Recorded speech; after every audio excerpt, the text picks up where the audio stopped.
Bernie Sanders encouraged Elizabeth Warren to run back in 2016.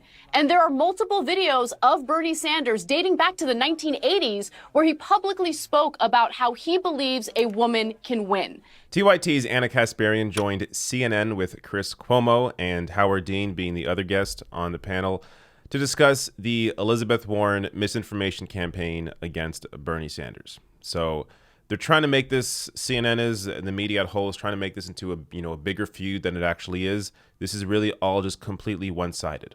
The Elizabeth Warren campaign is losing support at a rapid rate. And right now, leading up to Iowa, they're trying to look for something to lift them above and potentially at least get 15% to win some delegates in the state of Iowa. So they're launching these attacks. I covered them in depth yesterday. But I want to show you CNN or Anna Kasparian's take on this on CNN, where she really lays it out. Well, Howard, answer the question for me. Look, we knew they were in the same lane. They have to stop being friends. But this kind of fight the day before a debate, who wins? No, nobody wins a fight like this. But this is the kind of stuff that happens all the time. I know everybody wrings their hands and, oh, my Lord, and all this. This is just standard. We got 21 days to go before the primary, the first caucus in the country. And there's 6 people in the race. So people are going to get bumped around, and this is part of that deal. Anna, in a party that is so into identity politics, putting out something that's better, diversity, there's such big arguments within the party right now. This is not a garden variety shot. You said a woman can't win. That's a heavy blow. This entire situation is so incredibly disappointing and also incredibly stupid, because in shutting down the conversation and saying that she refuses to talk about it any further, there are questions that need to be asked. What was the context of the discussion? Was he talking about it in the context of where the country is right now? And also, I would love to see anyone in the media hold Joe Biden accountable for literally saying the exact same thing publicly. No criticism, no backlash, none. And we also need to mention that Bernie Sanders encouraged Elizabeth Warren to run back in 2016. And there are multiple videos of Bernie Sanders dating back to the 1980s where he publicly spoke about how he believes a woman can win. And so all of this contextual information is incredibly important to the conversation, and unfortunately it's being left out to paint a particular candidate as some sort of sexist when the facts just don't bear that out. Well, we don't know what the facts are because Elizabeth Warren says... We do, though. But he said it. We have evidence of... No, how do we know he said no, it? No, no, I don't know anything. I'm saying Elizabeth Warren says he said it. Which means absolutely nothing. So before I even get to Anna's comments on here, which were just fantastic, Chris Cuomo here is acting like Elizabeth Warren herself said directly that, yes, Bernie Sanders said that a woman can't win, when that is not what her statement said. This is what her statement said. Among the topics that came up was what would happen if Democrats nominated a female candidate. I thought a woman could win. He disagreed, she said in the statement. So she purposely doesn't try and quote her or quote Bernie Sanders. She is purposely leaving it vague. Oh, he disagreed. But how? Did he disagree by saying, no, a woman can't win? Did he say that? Or did he bring up the fact that sexism is an issue? So I'll get to Bernie's statement that I covered yesterday again here. But Bernie brought up sexism in the conversation like anybody would. So they had a conversation about what would happen if you were the nominee, what would happen if I was the nominee. Okay, if you're the nominee, you got to deal with sexism. If I'm the nominee as Bernie Sanders, I have to deal with him calling me a socialist. Like, these are the pros and cons. This is what happened in the discussion. They discussed the pros and cons of each of them being the nominee and basically, I guess, debated or discussed their own side. So Elizabeth Warren has turned this private conversation into something that is sexist when it was never sexist. They were discussing the pros and cons of each of them potentially being the nominee, using this as a way to attack Bernie Sanders and his campaign as they are surging and she is dropping. And all it's doing is helping Joe Biden. This is not helping her campaign at all. I mean, if you go online, countless people are posting screenshots of them getting refunds from their donations to Elizabeth Warren. Countless people.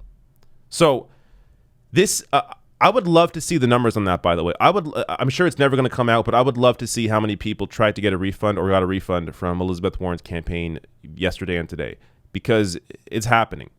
This is not helping her at all. You go to her, look under comments on her Twitter account, on Instagram. She's inundated with comments that from people who have been disappointed by her, people that supported her either as their first choice or their second choice, and now don't support her anymore because how can they possibly trust her after she's using this to try and attack Bernie Sanders? Just disgusting. Now Elizabeth Warren, Anna Kasparian here completely lays out the argument perfectly. I went into all of this, I think, yesterday in my video. I broke it all down. But basically, yeah, she brings up the fact that Biden said the exact same thing about sexism being an issue. Biden said this like 2 weeks ago. It was barely covered at all in the press. But Bernie Sanders, it leaks that it was a private conversation, that he said a similar thing, and it becomes a huge story. I mean, it really shows you the mainstream media bias. Bernie encouraged Elizabeth Warren to run in 2016. This was well reported all over the place. The only reason Bernie Sanders ran in 2016 is because Elizabeth Warren didn't run. And also videos of Bernie Sanders going back to the 1980s of him saying that, yes, he thinks a woman can win and should run for president. So in addition to all of that, there's also this piece of reporting that I didn't include in my video yesterday that I want to share. So this is the Washington Post providing even more context of the conversation. On Monday night, another account of the Sanders-Warren meeting appeared, this one from other sources, quote, with knowledge of the conversation, who told the Washington Post that, quote, Warren brought up the issue by asking Sanders whether he believed a woman could win. One of the people with knowledge of the conversation said Sanders did not say a woman couldn't win, but rather that Trump would use nefarious tactics against the Democratic nominee. So as I was saying earlier, anybody with half a brain would agree with this statement. If Warren's the nominee, of course he's going to use sexism. If Bernie's the nominee, he's going to call him a socialist and do whatever. This was just a private conversation about the pros and cons of each candidate. Now, Elizabeth Warren trying to use this as a way to smear Bernie Sanders. And this reporting in the Washington Post that came out after Bernie's statement perfectly aligns with what Bernie said himself that happened in the conversation. So this is a Bernie statement on what happened. Quote, it is ludicrous to believe that at the same meeting where Elizabeth Warren told me she was going to run for president, I would tell her that a woman couldn't win, Sanders said. It's sad that 3 weeks before the Iowa caucus and a year after that private conversation, staff who weren't in the room are lying about what happened. What I did say that night was that Donald Trump is a sexist, a racist, and a liar who would weaponize whatever he could. Do I believe a woman can win in 2020? Of course. After all, Hillary Clinton beat Donald Trump by 3 million votes in 2016. And Warren's communications director, Kirsten Arthman, declined to comment at the time. So as I was saying yesterday, I think Warren's reputation has been permanently damaged by this. And I mean, really, if you look into it, Warren has always had horrible political instincts. Not endorsing Bernie Sanders over Hillary Clinton in 2016. That didn't work out for her at all. Releasing the video of her being 1/64th Native American after a career of acting like she was part Native American. She's just actually 1/64th Native American. She released a whole video about this to try and push back on Donald Trump's narrative. Of course, all it did was make it worse for her. And then backtracking on Medicare for All and losing all the progressive support that she had when she supported Medicare for All. I mean, that's exactly when she dropped in the polls. And actually, I'm not going to show the clip, but Anna also brings that up in her CNN appearance as well. Elizabeth Warren was, quote unquote, with Bernie Sanders on Medicare for All. That was in the summer. Then she began to rise in the polls in September, October. And then once she released her actual healthcare plan, which is a two-piece plan, two different bills, two separate political fights, where the first one is a public option, which Congress is going to fight you just as hard on a public option as they would on Medicare for All. So the first one's a public option, then 3 years later, right before re-election, going to pass Medicare for All. It's just completely unrealistic to split this healthcare fight into two political fights. It will take a ton of pressure, a ton of work to get one thing passed on healthcare. So make it Medicare for All. Make it a fight that you have a movement with you, that you can actually utilize to put political pressure on politicians in the country to pass Medicare for all. There was no other way to do it. So this is going to hurt Warren permanently, I think. I mean, it's definitely hurt her in my eyes. I'm seeing people in these same progressive circles, whether they're leaders or just voters, saying the exact same thing. And look, just to get back to the conversation here, I do think a woman can be president, of course, and I think one will at some point, but it's not going to be Elizabeth Warren.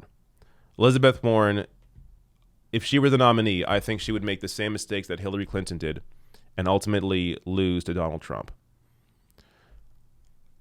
So you have to look at this race with a clear head. Who has actually been honest the entire time? Who has a 40-year record of being honest? And who has lied about who they are and lied about what they support and has, flip-flopped on issues to try and first play progressive, then play centrist? Look at who these candidates are, how large their bases are. Bernie Sanders has the largest base, the largest grassroots support by far out of anybody in the race. 5 million individual donations, about 2 million individual donors.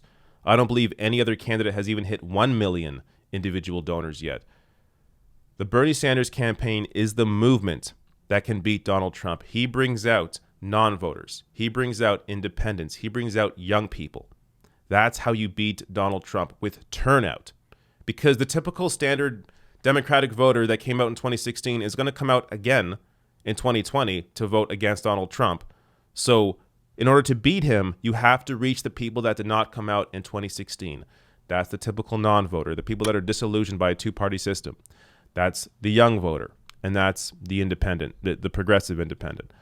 So you bring those people out and you defeat Donald Trump, and the only candidate that can do that is Bernie Sanders.